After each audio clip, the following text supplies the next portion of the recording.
going back to Jamaica every summer is like a normal practice. Yeah, it was. And now we're older, we're married, and now we can return the favor. People dressed up as all the Sesame Street characters, Yes. running around the beach and with the kids and whatnot. The electrical So I socket. put it in, and all of a sudden, I felt like I could feel it going.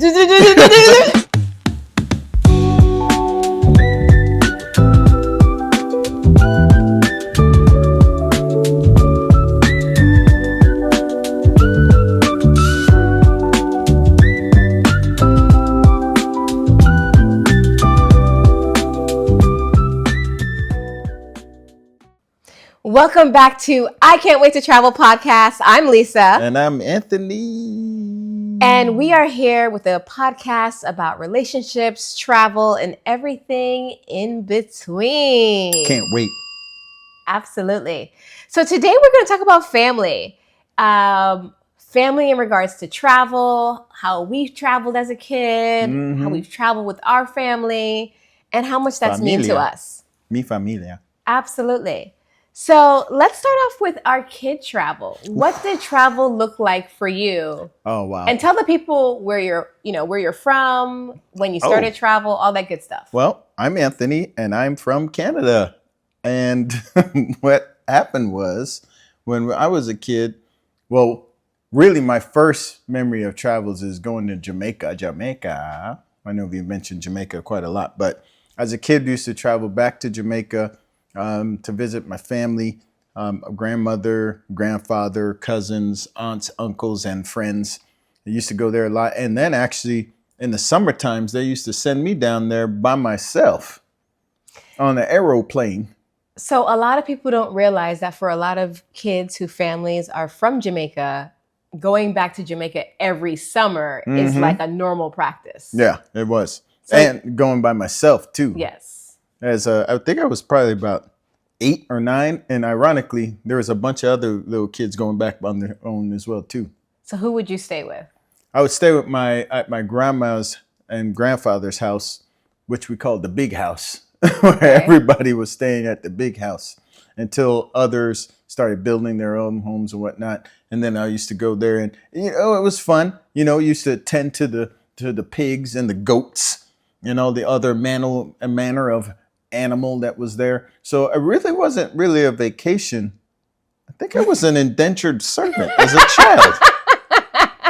I just realized I was sent down there as cheap labor for a meal, water, and a cot to sleep on. Oh my God. I just realized that. Wow. But that was my first travels as a kid. So you're from Canada. Yeah. And you're going to Jamaica at that time while you're living in Canada? That's right. So how was Jamaica life different for you than Canada life? Jamaica life different than Canada life. Well, see, in Canada back in the early 80s, and it is now, you had regular bathroom, running water, you have air conditioning, you have, go to a grocery store, buy stuff. In Jamaica life, the bathroom was outside in a zinc little hut looking thing. And guess what, folks? But this is because your family is from the country. Oh, yes. Forgot to mention that. This is not all Jamaica. This was in the countryside back in the early 80s. Well, the water was cold. It wasn't hot water. Wow. Yeah. And you had to catch enough water in the daytime because at night the water would cut off, folks. Why? Why did it cut off? I don't even know why. I remember they said, we got to catch water like it was flying by. Got to catch it. Got to catch water. And so you had water for at nighttime if you wanted to take a bath. A bath. Yeah. That's crazy. Okay. Yeah. That was the country life in Jamaica. So you were going to Jamaica every summer from what age to what age? I would say that was around age 8 to maybe 12, 13. Okay. Yeah. So why did it stop? Well, you get busy, you're in school and stuff like that. And then we moved to Buffalo, New York. I actually didn't go when we moved to Buffalo in 1988. I actually wasn't going back as often by myself, but we would go back as a family Okay. with my stepdad and my sisters, and we have a just grand old time. Okay. And my aunt, she was a teacher, principal in Jamaica, so I got to run around the school, and it resulted in butt whoopings. So besides going back to visit family, did you and your mother or you and your stepfather and stepsisters go anywhere for vacation outside of the country, or is it more inland? That's a very great question.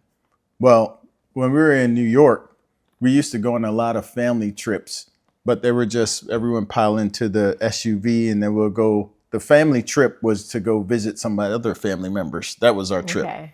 There was no going to Disney World or whatnot, but we loved the road trips because we would get to pack little snacks and little treats, and we had a good little time. What did I know as a child? All I know is I wanted to get out and just see the world, which was restricted to New York. That is so funny. I feel like people used to travel more to visit family than now. Yeah. Like that's now what it it's was. like, let's go to a resort. And back then it was just like, let's go to so-and-so's house. Yeah, you're absolutely right. That's how it was. We were traveling everywhere. We would travel to Ohio to see family members. We would travel to D.C., Washington, D.C. area to see family members, Pennsylvania. It was just always going to go stay at people's homes, staying at the Holiday Inn or the Best Western. So for me, for childhood, I'm from New York, and I have two older brothers. I'm the youngest. And we actually didn't really do many road trips. Really? Yeah, like all of my mom's side of family, they either lived in Jamaica or in South Florida, which we would fly because that was just too far of a drive from New York to Florida at that time. It's like 2 days. And or Detroit. And I don't remember us doing road trips to my aunt in Detroit. So we would fly down to Miami and see my grandmother, or we would go away on trips. I remember going on a cruise. I don't even know the name of the cruise line. You went on a cruise as a little kid? Yeah. I actually don't even know if I told you this story. What? So stop me if I have. Well, I guess don't stop me because they haven't heard it. Yeah. But when I was a kid, we went on a cruise, and this was before Royal Caribbean and Norwegian really upped the ante. This was like their only entertainment on the cruise was the casino. Oh my gosh. There was nothing else to do. That's probably back in the day when everyone was smoking everywhere too. Yeah, there was smoking, there was a casino, and I can clearly remember what the rooms looked like. It looked like a prison cell. Like, oh Lord have mercy. I remember our inside cabin just had like two cots, like one cot on one side, one cot on the other, and that's it. And we were bored. My brothers and I were bored out of our mind. Like, how long were you guys on that cruise? We were, I want to say it was going to be like a 5-night cruise, Lord. But we didn't make it the whole time. time. But let me get back to the story and tell you why we didn't make it. So we were so bored. I remember laying there, and you know, like your parents, they work so hard. So like they're tired. My mom was like sleeping on one of the chairs out on the deck. And I was just like, what are we going to do? Let's do something. And she was just like, just rest. Like a kid doesn't want to rest. Kid is rambunctious. They want to go. And it was just my mom and my two brothers and me because my dad stayed back to just continue working. Oh, wow. And my mom's like, all right, let's go into the room. So we went into the cabin, and I'm like, what are we going to do here? They didn't even have a TV in the cabin. It was just two cots. This was a wellness cruise. So I laid on my cot like, you know, like what's next? And she's like sleeping because she was a nurse. She worked the night shift. She's exhausted. And what does a kid do when there's nothing to do? They find trouble. So I was like, I want to go find my brothers. And start trouble. So I saw on the counter, there was a key. So I took the key. I was going to sneak out of the cabin and go find my brothers and let my mom sleep. So on the door of the cruise cabin, Uh-oh. there were two holes. And I was like, which one is the hole to leave here? Hole number 1 Yeah. or hole number 2? So I put the key in this socket that I see, but this one had two holes beside it. But I'm like, That sounds like an electrical so I socket. put it in, and all of a sudden, I felt like I could feel it going. Oh my And then gosh. my mom, and then like the whole the key fell from my hand because I was shaking into my palm. And I was like shaking, and my mom wakes up and is like, ah! And she Oh my pulls me away from the door, and there was a key print in my hand from the electrocution. I was always wondering why that key print was in the palm of your hand. I don't have it anymore. And she's like, what are you doing? I'm like, I was bored. So I wanted to electrocute myself. Yeah. So Wait, hold on. If you saw two sockets, do you mean to tell me there was an electric socket on the door? yeah, it was right there to leave, and I put it Electric in there. socket that was built into the door, It might have or been on the side of the It door? might have been on the side, but I was trying to figure Well, out you how to wouldn't get out of remember there. at this point. You got electrocuted, so. Yeah. So we still have several more days to go on Oh, this Lord. cruise. More shocking. And I'm just like, oh my gosh, what's going to happen? Thank God. And I know you're going to think I'm the worst person to say thank God. My dad calls, either my mom called him when we got to a port or somehow we got in communication. And he says, I think I'm having a heart attack. What? And we're like, oh my gosh, what do you mean? And then she's like, go to the emergency room, John. And he said, no, just come home and tell me if I'm having a heart attack. What the heck? She was a nurse. So she's like, we got to go home. Your dad's having a heart attack. So I say thank God because we got to leave. We were at the Bahamas port and we got to fly back home. We didn't finish the cruise. Oh my goodness. But when we got back, it was just gas. It was just gas. Oh gosh. Really, it was gas. He wasn't drinking enough hot tea. Oh my gosh. But that's crazy. So other than that, we were doing cruises. I remember we were going to the Caribbean and Jamaica, of course. But you guys were seeing family, or were you actually going to resorts? We were doing both. Oh. So we would go lucky? we would go and visit. My dad's family lived in Montego Bay. My mom's family lives in even though she's from Westmoreland, her family lived in Kingston at the time. Yeah. So we would rent a car and see her family, and then we would just drive through Jamaica countryside and stay at now we would call them Airbnbs, but back then they were just bed and breakfasts. Yeah, I guess. Yeah. And we would stay there. So you never actually had to go into the country because both your mom and your dad came from city. Well, my mom, Westmoreland is the country. Oh, but I mean in Kingston. Yeah, so we would visit the city portion. So you guys are city slickers. I'm a city slicker, true and true. Oh, you're a country boy. We out here in the country farming and raising pigs and hogs. Yeah, but I have amazing memories of visiting those Airbnbs or those bed and breakfasts, and they were beautiful homes, and then the people who would manage it would cook you breakfast in the morning, and it's just your family alone in there. It was a really cool experience. Man, you had really good experience as a kid there. I did. I was working that I just realized. But I think that you have more family in Jamaica than my family does. But I do remember a lot of times I was always getting in trouble down there too. Case in point that you were saying, looking for trouble when you're bored, throwing rocks. And I remember one time I guess I hit this other kid on the other side of some bushes and they started crying. And then I went inside, I ran inside, the parents came and told on me. And then my aunt beat me and my cousin beat me.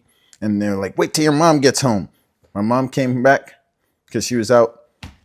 I got beat again. I was like, how many times am I getting beat for this throwing stones? I'm just a kid. Just throwing stones. I remember playing with the cats. They're around. I was like, they say they always land on their feet. You definitely give Dennis the Menace vibes as a kid.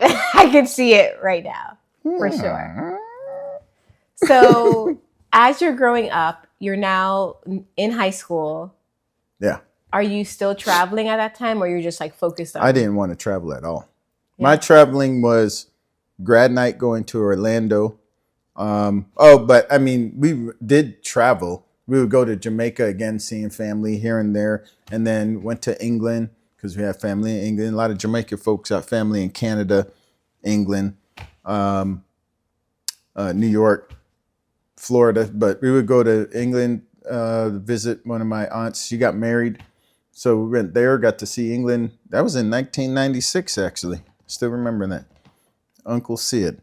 Yep, went there. Other than that, we really weren't traveling anywhere else, at least not for fun. Right. It was for a purpose. Yeah, for a purpose. What about you guys? We would still travel, but it's not crazy travel. Just like trips to Jamaica, trips to the Caribbean. But you guys had family reunion. Yeah, in Jamaica. At a hotel, Yeah. and not at somebody's house like we were I doing. feel like you've taken on a country accent since we're talking talking about your about? country backgrounds. Man, I don't know what you're talking about.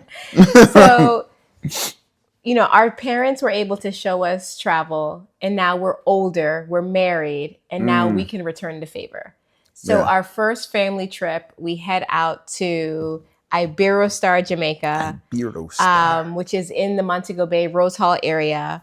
And that was a lot of fun. We went with my nieces and my parents, and we had a great time. Iberostar is an amazing all-inclusive resort. Great food. The food was very authentic, incredible, authentic Jamaican food for sure. And the service is outstanding. However, I'm always going to be transparent with you guys. The rooms are older. It definitely needs a refresh because we did this in 2010-ish, and I don't even think it's had a refresh since then. And the beach from afar looks absolutely gorgeous. But when you get in the water, Anthony calls it lake water. Yeah, it was kind of brownish. It wasn't really like the blue waters that you... But after going in that one time, we never went back in there. Yeah. But still an amazing trip. I still recommend clients to go there. I've had so many clients go to the Iberostar Grand, which is connected to it. They have the Grand, which is now called Joya, which is adults only. And those guests can go to the middle resort, which is the Iberostar Suites, which is the family property. And then they have Iberostar Rose Hall right beside it.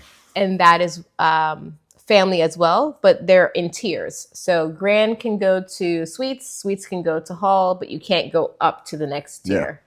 So what's your most fondest memory at Iberostar Rose Hall? Actually, I really enjoyed the night where, I don't remember if that wasn't Halloween or whatnot. But I remember they did like a activity night, family night or something. It was activity, family night. People were dressed up on the beach. They were serving food.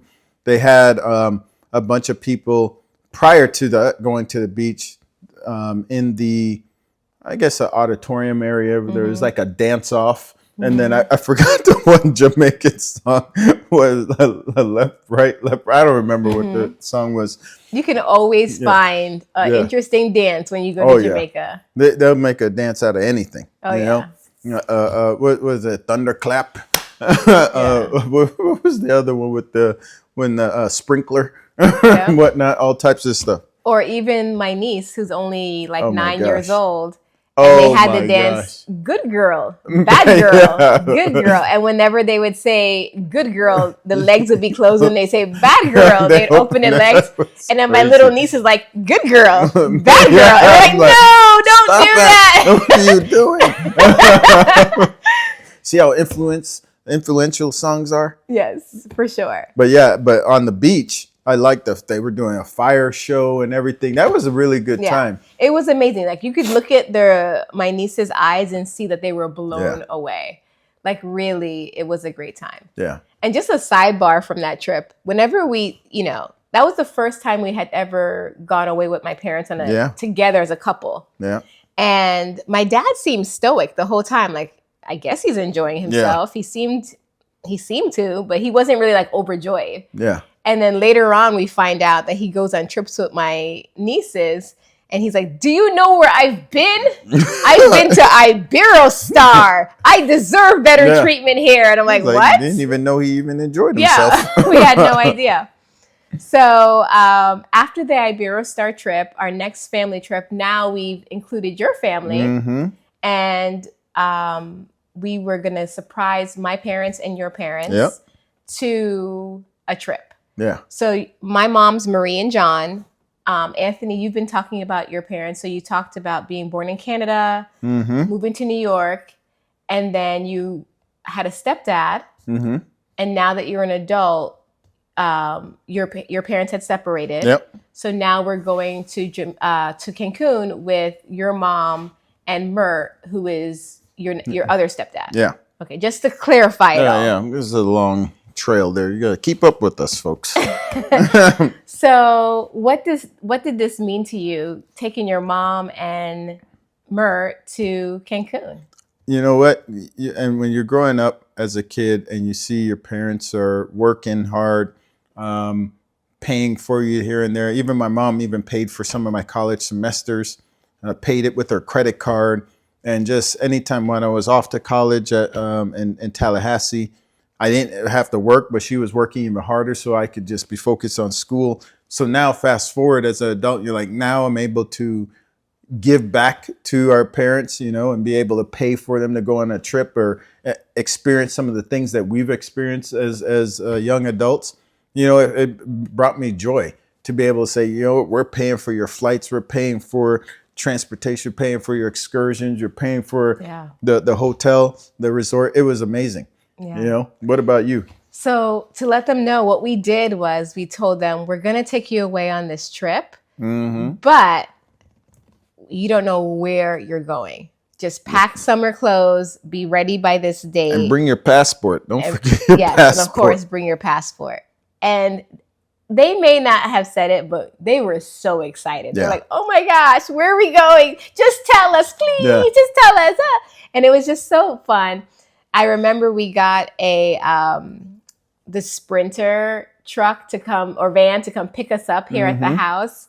And they were like, okay, we're getting on the van. Yeah. And the driver said, okay, we're heading to Miami International Airport. And they're like, we're getting on a plane. We're going on a plane. Because they didn't know, was it a cruise? Was it a flight? And then I'm like whispering to the guy. And then my dad's like, no, she's trying to throw us off. It's not a plane. She's just telling them to say that to us. And then we're like, wait till you find out. Yeah, it was just so much fun. So finally we get to the airport. We can't hide it anymore. Like, we're at the airport. We're getting on a plane. We get to the JetBlue area and they say, okay, you're going to Cancun. They're like, Cancun. And they're like telling each other, like, we're going to Cancun. Yeah. And they said, okay, we know where we're going to. Just tell us the name of the hotel. And I said, okay, it's called Secrets. Oh, come on, just tell us. The hotel's name really was Secrets Divine. And they're still not believing me. And I'm like, no, really, guys, it's Secrets. Yeah. You're really going to take this thing to the very end, aren't you? And then when we finally land in Cancun, we drive to the hotel and they see Secrets Divine. They're like, oh, it really was called Secrets. But yes, to answer your question, that was amazing. My parents have worked so hard. Oh, yeah. Like, when I look at my parents, like, their life was just work. Yeah, like, that's work typically to just take care of their family, to make sure we had a better life than them. Mm-hmm. So for us to be able to give back to our parents in this way and take them on a trip, like, I was as giddy as they were. Yeah. Yeah.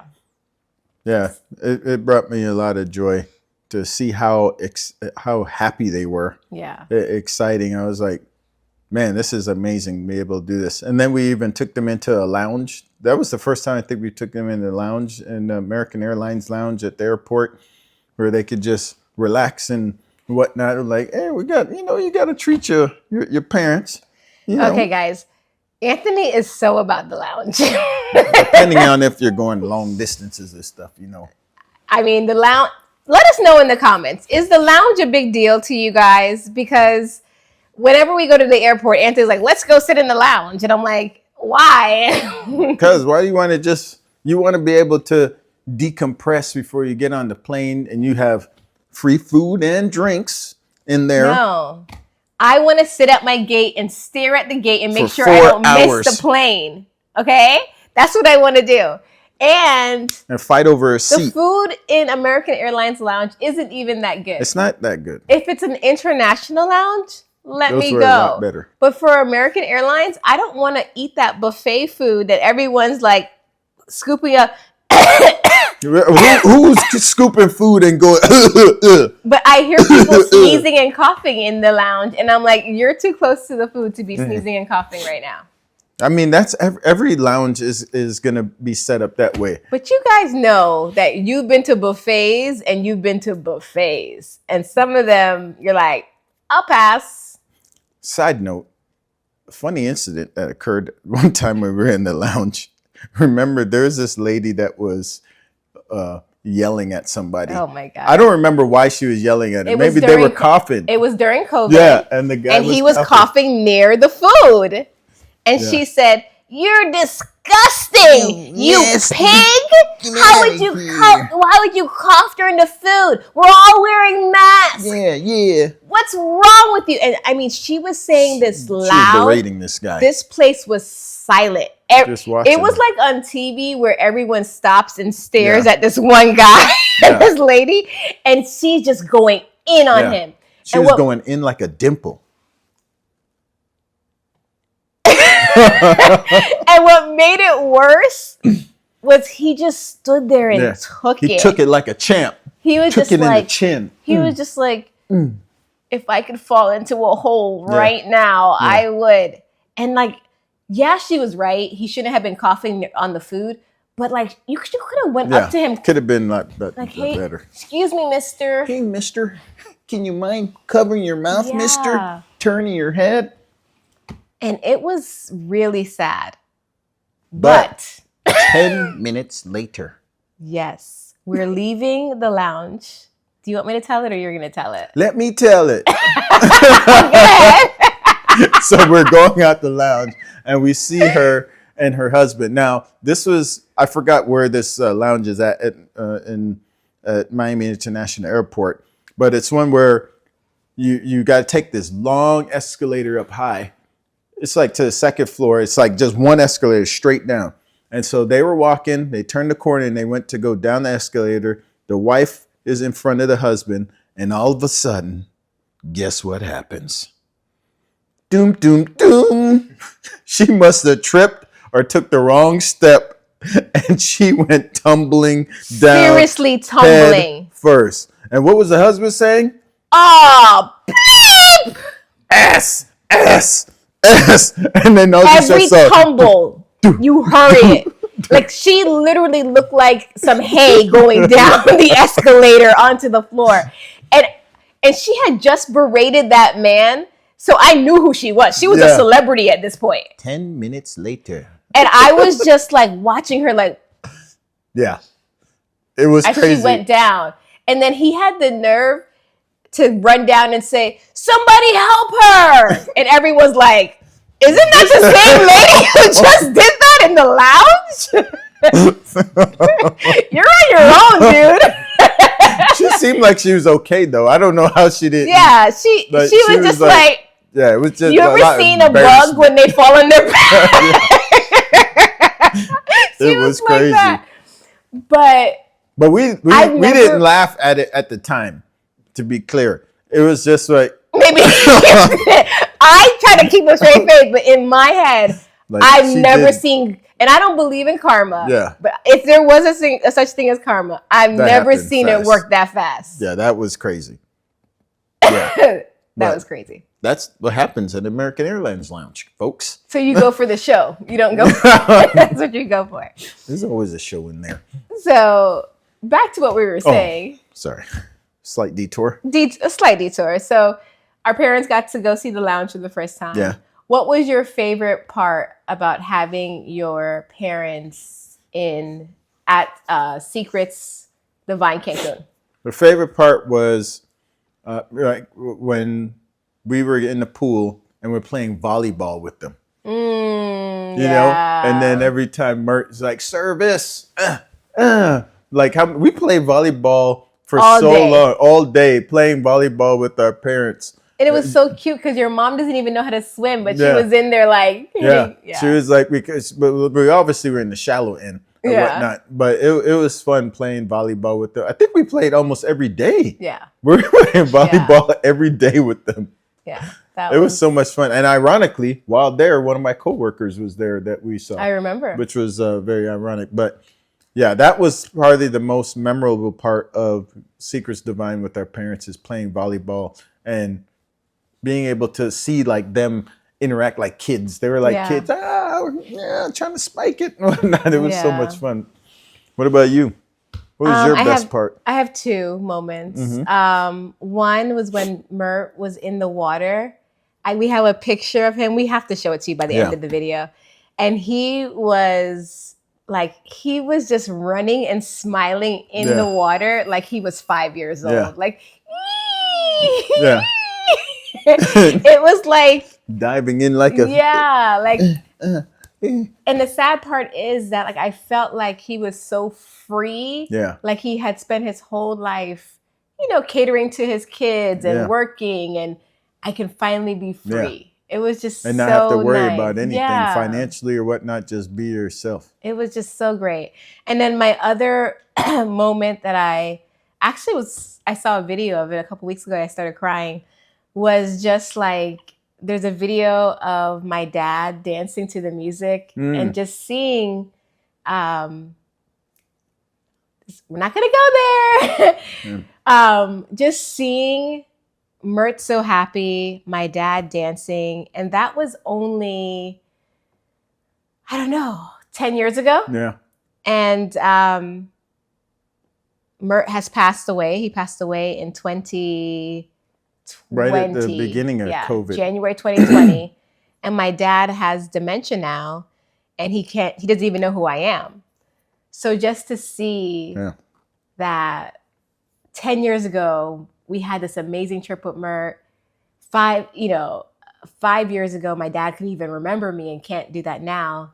Like those are memories that travel brings you that you will never forget. Especially with the videos and the pictures, you can always relive those moments again through them. And my mom doing the cha-cha, dancing by the pool. You and my mom did that. I was like, nah, I'm not doing it. See my mom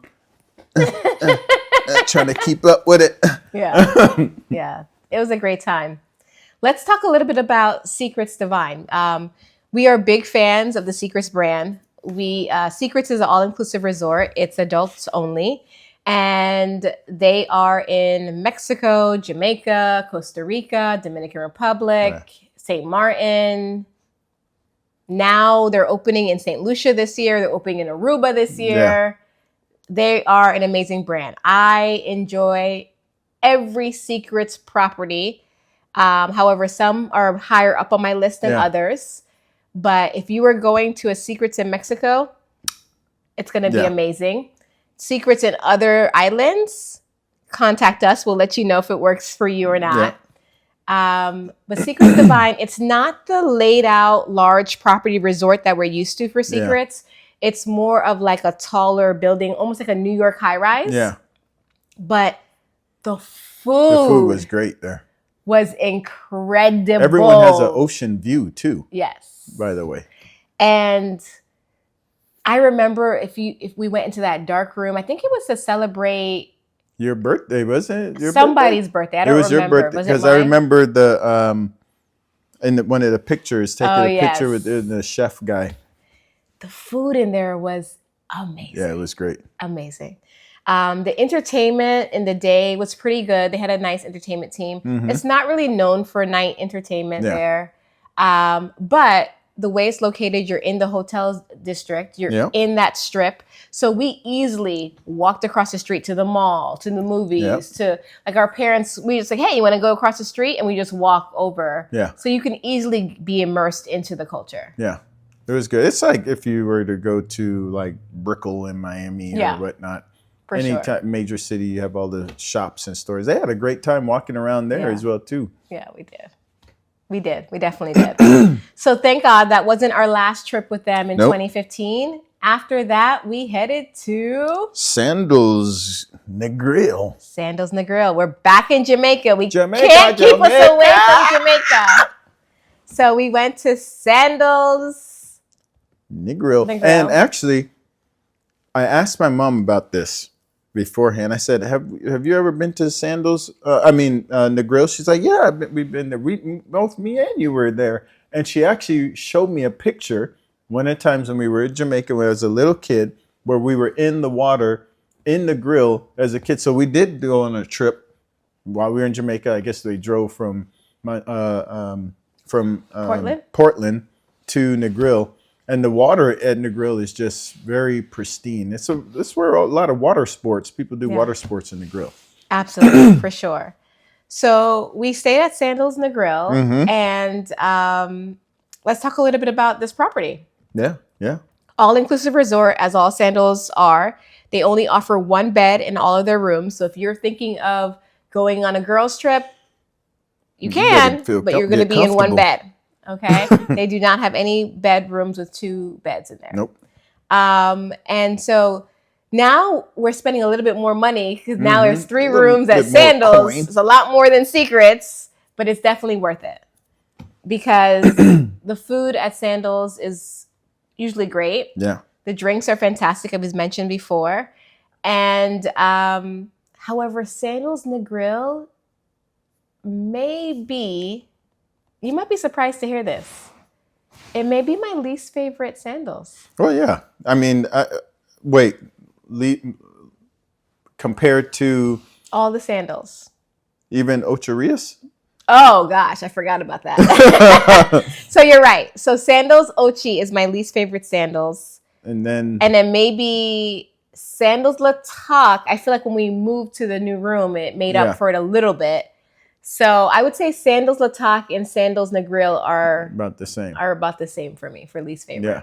But again, as another reminder, when you go to Sandals, you can visit any of the other properties that are nearby, even their Beaches brand, which is the family oriented property. And I love Beaches Negril. That was amazing. All we did was we took a taxi from Sandals Negril to Beaches Negril, and we ended up going there down the street every single day. It was so much That's fun. how much we loved it. The food was better. Yeah. The vibe was better. It was everything. They have water slides, water sports, water activities. The beach was better there. Beach was better. So they even had Sesame Street characters, people dressed up as all the Sesame Street characters, running around the beach and with the kids and whatnot. We even took pictures with the Sesame Street folks. Until our camera. Yeah, your phone lost the pictures, but it's okay. We lost those memories from that one. Anyhow, but we did get some of them from the other phone. Absolutely. So thinking of this trip in Negril, what was the memory that stands out for you? The memory that stands out to me is when we actually went to Beaches and we went on the water slides together with our parents. The video that always comes back to my mind when we were recording, when they're all just there on the beach, sitting on the chairs, and they're all just talking and laughing and joking around. And then we went into the ocean, and we're all playing around and joking and whatnot. That's the primary memory that sticks to my mind. You know, just having a great time with them, and probably also too because that's what we have recorded. Yeah, that helps with the memory. That definitely helps for sure. No, I have the same fondest memories. I love all of those moments. Yeah. It was an amazing trip. I'm so happy we did that. And I really encourage all of you guys, like, you know, yes, your family may have drama and crazy dynamics, but travel with them, because when they're gone or when they're not right in their mind anymore, or whatever ailment may come, you'll have these memories forever. That's right. Yeah. I'm curious to know too. Let us know where you've traveled with your parents, if you're fortunate enough to have been able to do so. Where have you traveled with them? What was your most memorable time? And if you have something coming up or something that you want to plan, where do you desire to be able to travel with your parents or your family members? Yeah. Let us know in the comments. Absolutely. That's a great point. It's just so many great memories. Oh, yeah. But that wasn't the last memory we had from that trip at Sandals and the Grill, because we encountered some other amazing things that wouldn't have placed us where we are here today. So let me tell you guys. So on the Sandals trip, God is so good, because to go from the Montego Bay Airport to Sandals and the Grill, it's a 90-minute drive. Some people are like, 90 minutes? 90 minutes? Gosh. Blows on skirt. But it actually isn't that bad, because you get to see the countryside, take a nap. They stop and you can get like some true Jamaican treats. Jamaican patty. Yeah, it's not as bad as it sounds. So we were doing a 90-minute drive from the airport to the resort. And on the way there, in our van, was another couple. Yeah, so very sweet couple. Such a sweet couple. We said minimal things to them on the way there, like, oh, hey guys, how's it going? Things like that. It wasn't much chatter than that. And then we saw them throughout the trip, and we would wave at them or say hi and see how they're enjoying their trip. But on the way back, we had another 90 minutes to go back to the airport. And I sat right next to the lady of the couple. Her name was Mandy. And we did talk with them while we were at the resort, though. Yeah, they just were a at little the bit. Table, hey, how's it going? You guys enjoying yourself? We kept running into them. Over and over again. Every single day, multiple times a day. Like when you go on these trips or whatnot, there's always that one or two people you always run into. And then on the last day, you may run into someone. I didn't even know they were even here. Yeah, that's true. That is true. Where were you guys hiding? So now Mandy and I have a 90-minute drive. Yeah. Sitting next to each other. So we're talking about like the food blog. At the time, I had a food blog called The Florida Palette. And she's like, let me look it up on my phone. And it was, and she's like, oh my gosh, why aren't you, if you're already sharing great content, all of this food and hotels and travel with people, why aren't you booking people at these locations and helping them create these experiences? And I just was like, why am I not doing that? Yeah. You're right, Mandy. Yeah. Even though Anthony had told me to do this before, he's like, you should be a travel consultant. You should go into this path. I was like, when your husband says it, it's not the same as when a random stranger says it. Creep. So Mandy really made me think about going into travel. And I was just like, So she says, you know what? I'm going to set up an interview with you, or ask my supervisors if they can set up an interview with you and see if this is a good fit. And I did the interview. I got the job, and I became a travel consultant at Mandy's travel agency that she was working for. And it's just so funny how God is always just making little breadcrumbs along the way. Because remember, guys, if you've been watching, I found out I have lupus. I'm, working these 12-hour shifts, which are very difficult for me because I'm getting tired and things like that. And why on earth would I now add another second job onto this position?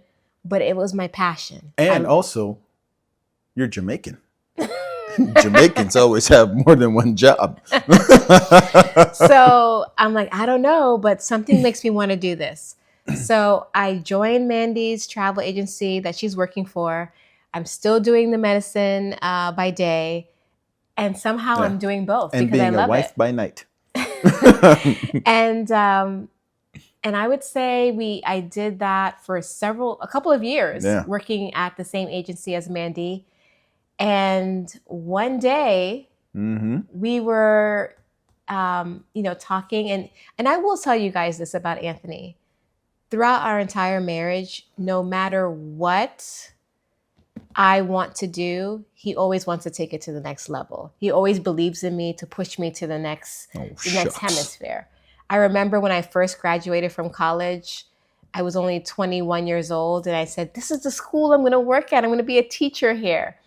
And he pulled up into the principal's spot. Yeah. Name it and claim it. And he said, I'm like, what are you doing here? You can't park in the principal's spot. He goes, this is going to be your spot eventually. You're going to run this school.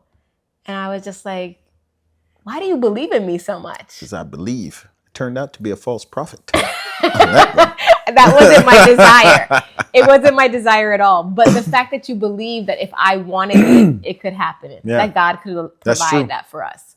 And just throughout the way, when I left teaching and I went into to do my prereqs for school and to start my PA program, I remember the first week was so hard. And I was just like, I don't think I can do this. And you're like, yeah, you can. And you need to study because you got a test tomorrow. Yeah, you better. There's a lot of money being invested in this. So he's always pushed me and believed in me. So, when I'm working at this agency. Hold on. Quick. One thing, though, is fast forwarding to, you're working at the agency, but when you were a teacher, you actually wrote a children's book called Where is Polly Gone? And it was a play on words, but that character was involved in travel. Yeah.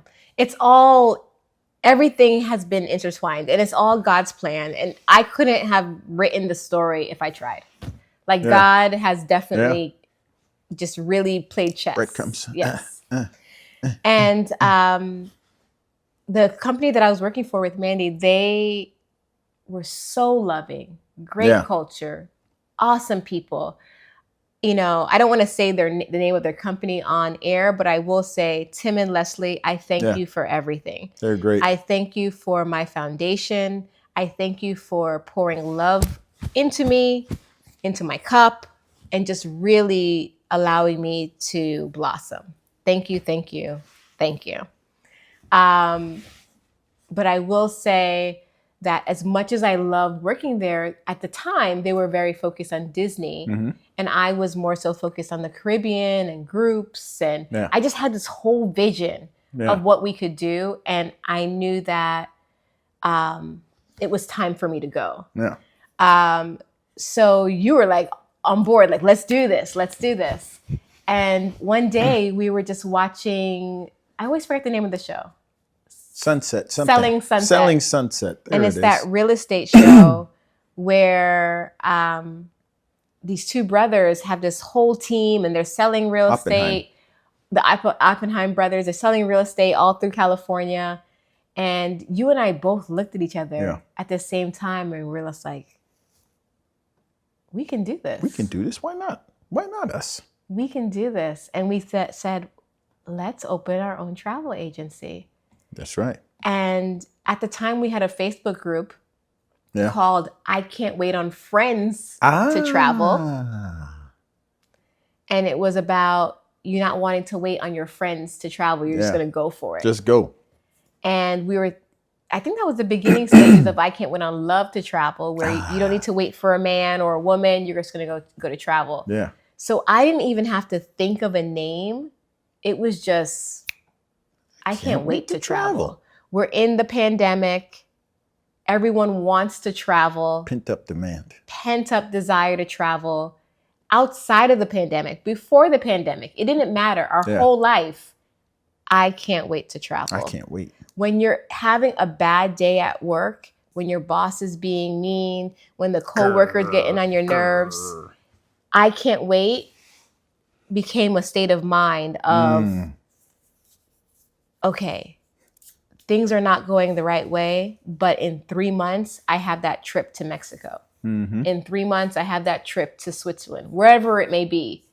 And it was just like a state of mind that like, I can make it through today because I can't wait to travel to that next trip.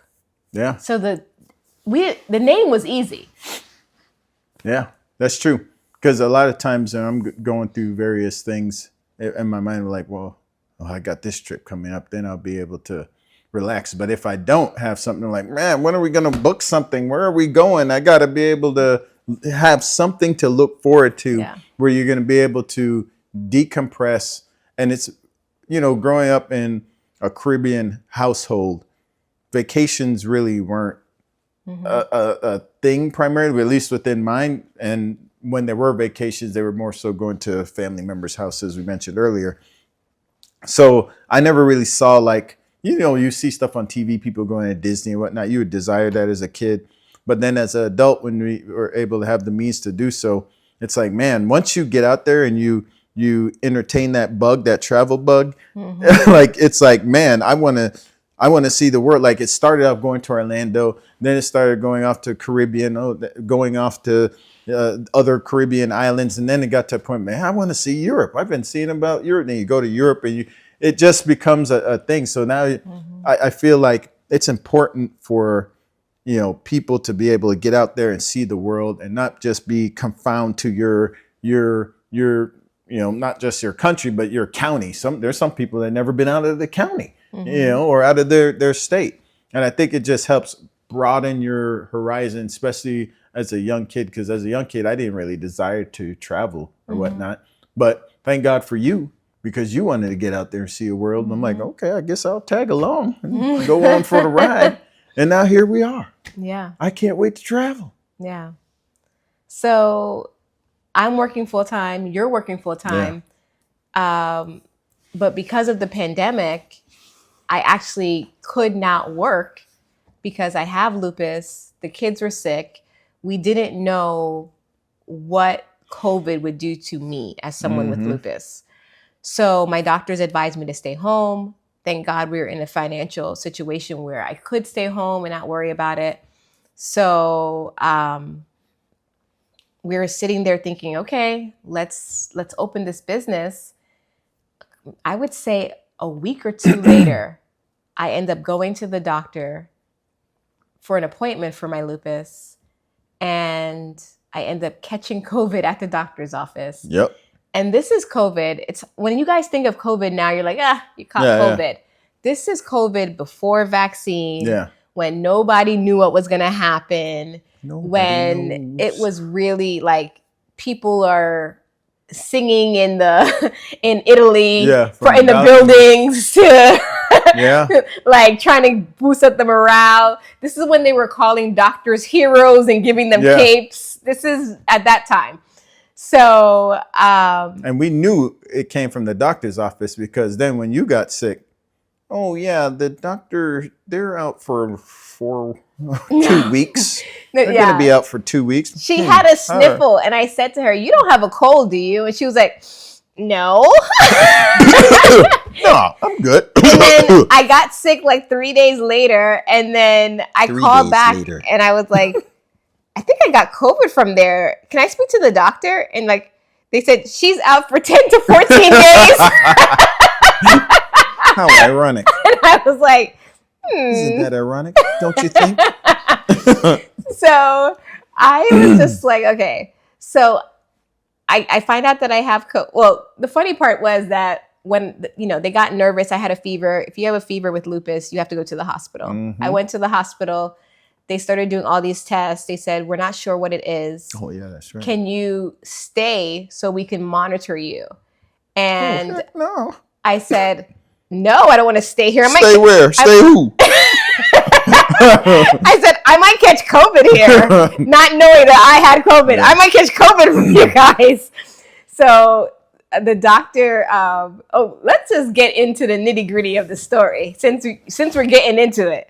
So I remember let's get into the tea. The next day I still didn't have a cough, didn't have a stuffy nose, but I was laying in bed in the morning, and we were just laying in bed before we got up for our day. Little pillow talk. Yeah, just talking. And I remember that I was like this close to your face, talking to you in the bed, and my phone rang. Without brushing your teeth?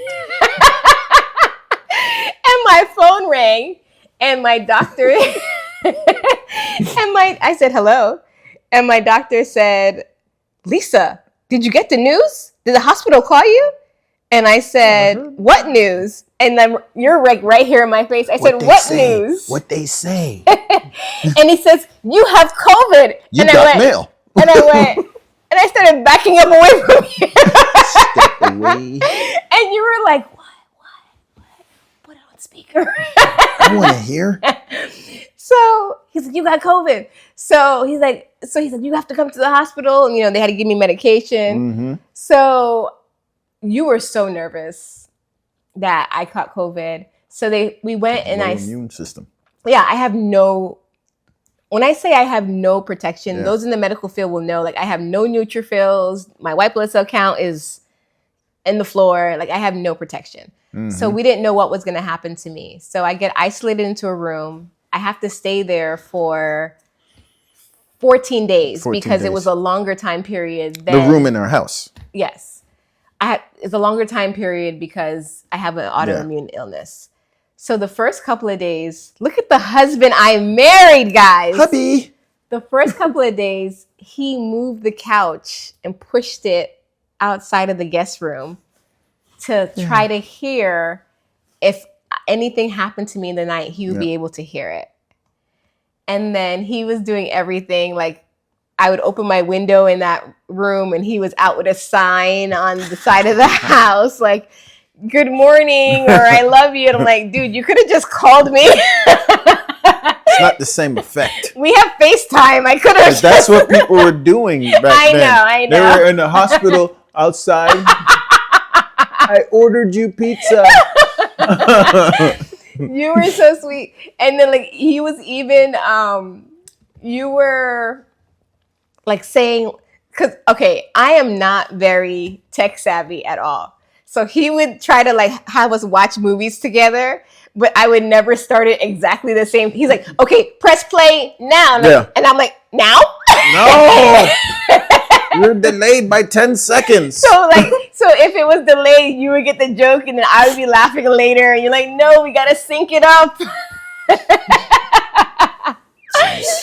So it was so sweet. So I would say after the first few days, maybe I was weak, I was coughing, I was sick, but I would say by day 4, I felt good enough to like operate. So I just started working on the business, got a CLIA number, started, putting everything in to get all the vendors going. So I had no interruptions. Yeah. In a room by myself for 10 full days to start. I can't wait to travel. The funny thing is, had you not probably gotten sick, maybe you wouldn't even have. It would have happened. I think it would have taken months. Yeah. And maybe in those the Lord allowed you to get sick at that time. Yeah. And in those 10 days, when I opened the door, I felt like, we're in business, baby. We're in business. Got it. And that's how I Can't Wait to Travel started. Yeah. Just like that. COVID time frame.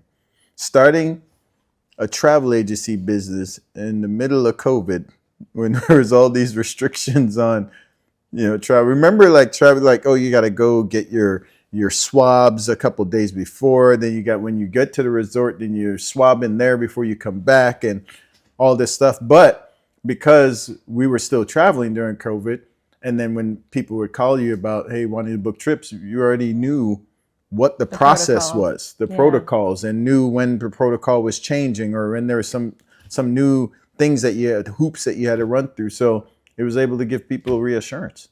Absolutely. Can you believe 2020? 2020. This business 5 years is almost later. 5 years old. Crazy. Thank you guys for joining us again. Remember, travel with your family or just travel. Yeah. And have fun. And don't forget, like and subscribe.